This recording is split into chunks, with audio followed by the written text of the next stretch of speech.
पास क्या सिनेरियो है, decision statement में क्या होता है। डिसीजन स्टेटमेंट में बेटा ये फंडामेंटल तो प्रोग्रामिंग करते हैं, ये जावास्क्रिप्ट की चीज नहीं है, ये प्रोग्रामिंग की चीज है। ठीक है, डिसीजन स्टेटमेंट में 3 तरह के एल्गो होते हैं।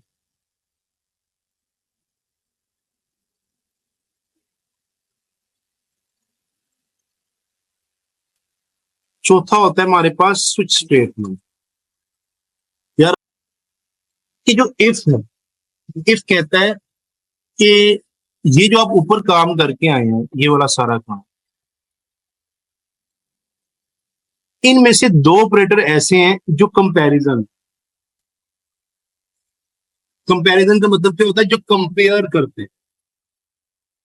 क्या ऐसा है ट्रू या फॉल्स, जिनके रिजल्ट्स ट्रू या फॉल्स में आते हैं उनको हम कंपैरिजन ऑपरेटर कहते हैं। और इस यही कंपैरिजन ऑपरेटर अगर इफ के साथ लग जाए तो उसको हम कंडीशन कहते हैं।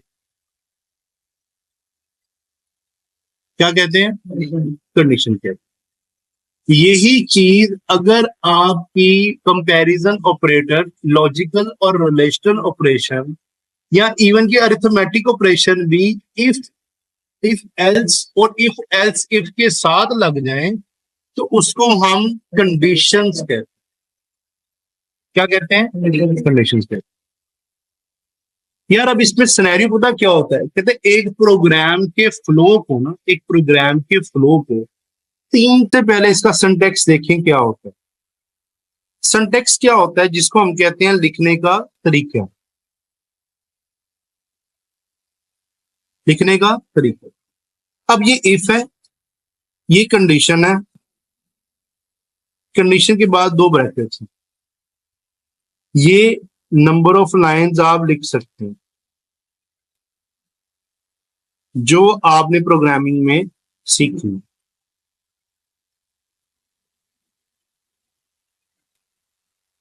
ठीक है, ये इफ का तरीके का। इफ कंडीशन किसमें लगेगी? 2 तरह से मिलकर बनेगी। आपको मैंने बताया, एक रिलेशनल और दूसरी कौन सा है? Logical operation. इवन के अरिथमेटिक भी बना सकता है, लेकिन अरिथमेटिक इतना बिहेव नहीं करता। ये सिंटैक्स समझ आया? जब भी कंडीशन लगेगी वो इन दोनों ऑपरेटर से मिलकर बनेगी, इसलिए पीछे काम कराना जरूरी था ये वाला।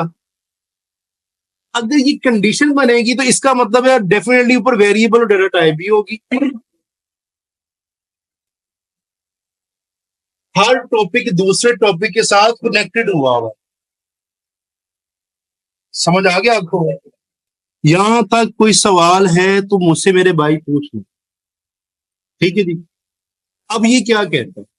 कहता है भाई साहब यहां पर मैं एक प्रॉब्लम ले, प्रॉब्लम मैंने ली कि यार check the age for eligibility for CNLC। एक प्रॉब्लम है मेरे भाई, प्लीज समझिएगा प्रॉब्लम। अब आप जो बच्चा बिगिनर प्रोग्रामिंग पे या जो कॉर्पोरेट सेक्शन में प्रोग्रामिंग, मैंने प्रोग्रामिंग पे फोकस कर रहा हूं।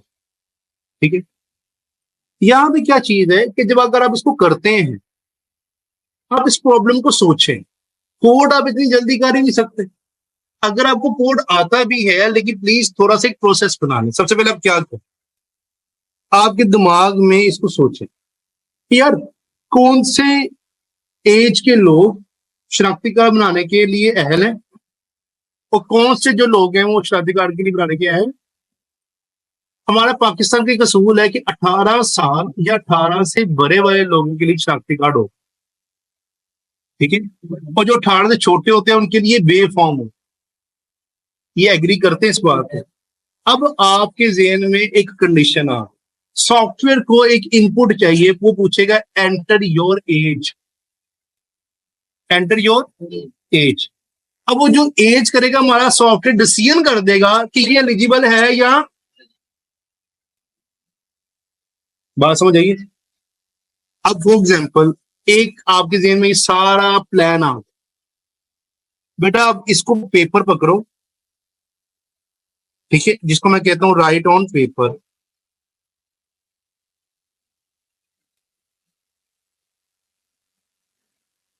पहले पेपर पे जो आपके दिमाग में ये बातें आई है ना, इसको step 1, step 2, step 3, step 4, step 5 में लिख लो। ये तो भी छोटी प्रॉब्लम है, मैंने आपको बड़ी बड़ी प्रॉब्लम देनी है अभी। बात समझ आ गई? अच्छा, अब ये हो गया। इसके बाद ना आपको अगर प्रोग्राम आता भी है, लेकिन प्रैक्टिस जरूरी है। अगर आप नहीं करेंगे मेरा कुछ भी नहीं जाएगा, लेकिन ये जिम्मेदारी है, मैं आपको बताऊं। आप क्या करें, आप फ्लो चार्ट बनाएं। अब आप कहेंगे सर इफ का फ्लो चार्ट क्या होता है? आपने गूगल पे सिंपल ये लिखना है, इफ फ्लो चार्ट। आप यहां पे लिखें इफ स्टेटमेंट। ये स्टेटमेंट्स होती हैं, दसिए स्टेटमेंट है ना फ्लो चार्ट। आपने ये लिखा, ये पहला ही आपके पास आ गया।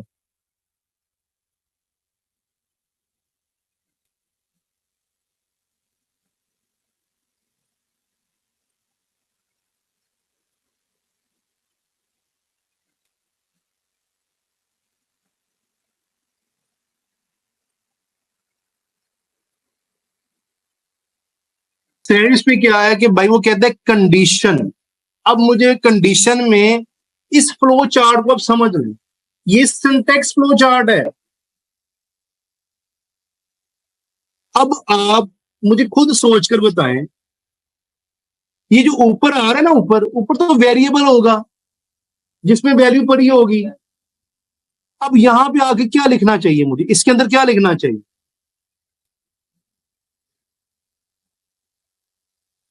एज कुछ भी है, greater than equal to 18.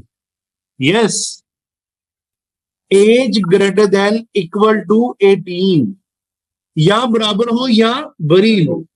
अब ये ट्रू होगा तो सिलेक्टेड लाइंस चल जाएंगी, और सिलेक्टेड लाइंस में क्या लिखा होगा?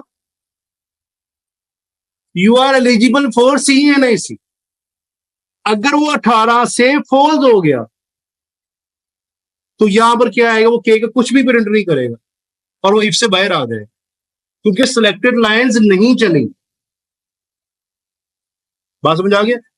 अब मैंने आपको बड़े मुश्किल प्रोग्राम देने, ये तो बड़े आसान प्रोग्राम है, खुद ही करके दे रहा हूं।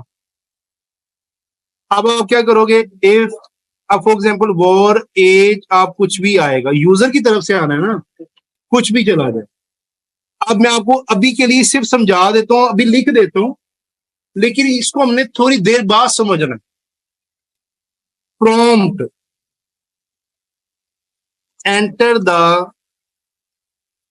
एंटर योर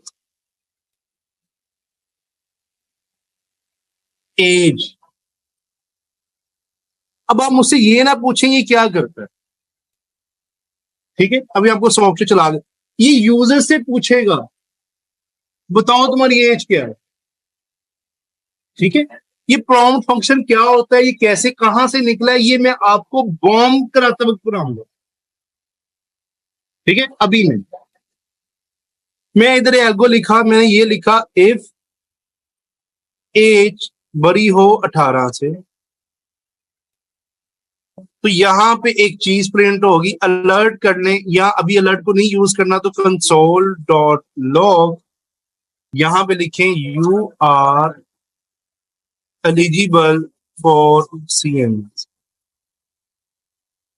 अब अगर 18 से बड़ी हुई तो ये सिलेक्टेड लाइन चल जाएंगी, अगर 18 से छोटी हुई तो ये सिलेक्टेड लाइंस, सिंपल डैट काम है। मैंने अगर यूं किया, अब मैं इस वेबसाइट को चलाता हूं,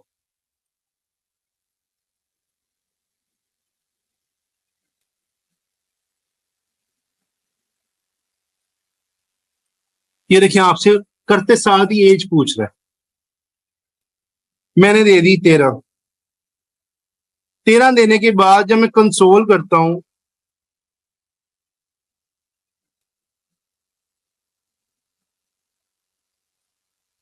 कुछ भी नहीं आ रहा।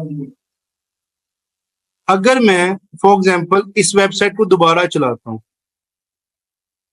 उससे मुझसे फिर एज पूछी, मैंने इस बार दे दी 29। मुझे क्या कह रहा है, you are eligible for CA.